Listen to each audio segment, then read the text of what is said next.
आज देखते हैं हिंदी साहित्य से महत्वपूर्ण प्रश्न। और ये प्रश्न UP TGT, PGT, LT grade, Bihar TGT, PGT, LT grade सभी परीक्षाओं के लिए महत्वपूर्ण होंगे। तो प्लीज़ वीडियो को पूरा देखें। चैनल को सब्सक्राइब ना किया हो तो चैनल को सब्सक्राइब करके बेल आइकन ज़रूर दबा लें। तो शुरू करते हैं। पहला प्रश्न है आज का।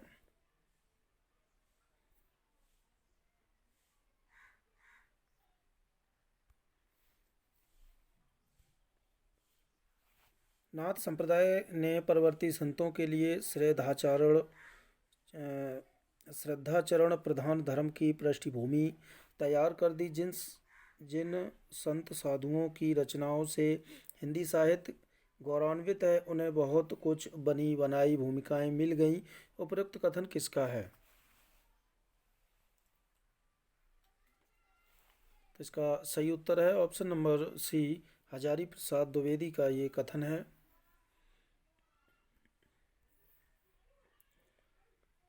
अगला प्रश्न है, प्राकृत पेंगुलम में निम्नलिखित में से किस कवि की रचनाओं का संग्रह नहीं है? सारंगधर, विद्याधर, जज्जल एवं बब्बर या अब्दुल रहमान? इसका सही उत्तर है option number D, Abdul Rahman.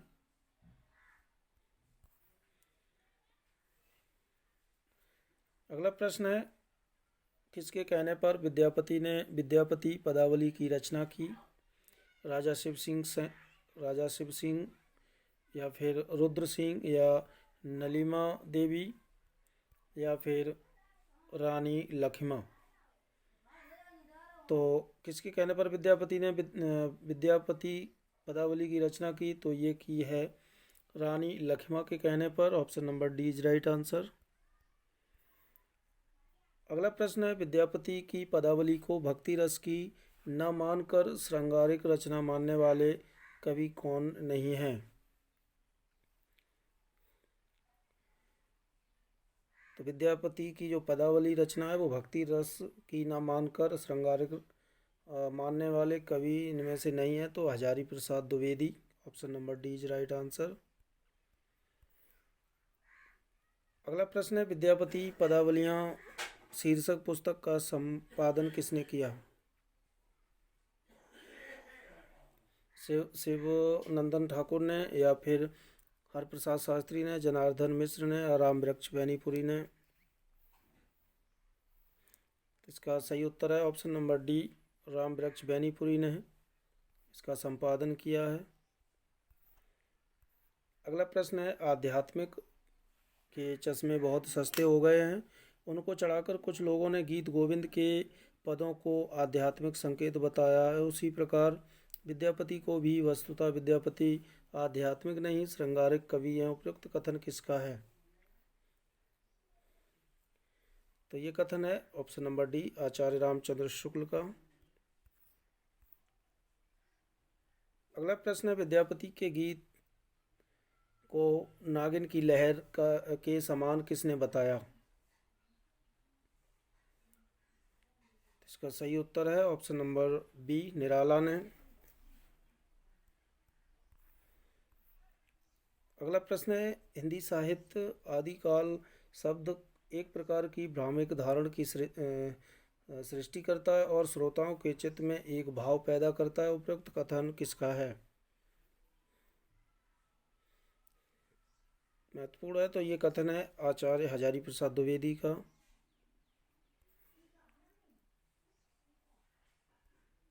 अगला प्रश्न है, आदिकाल के लौकिक साहित्य में रखी जाने वाली रचनाओं में नहीं है।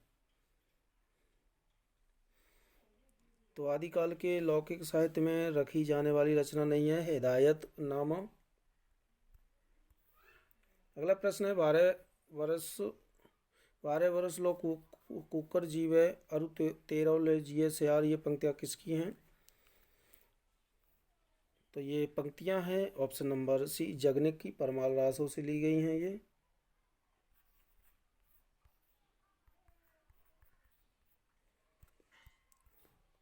अगला प्रश्न है, एक नार ने अचरज किया सांप मार पिंजरे में, ये पंक्ति किसकी है? तो ये पंक्ति अमीर खुसरो की। Option number D is right answer. Dhanpat Dhanpal कृति भविष्यत कहा को किसने रोमांटिक महाकाव्य माना है?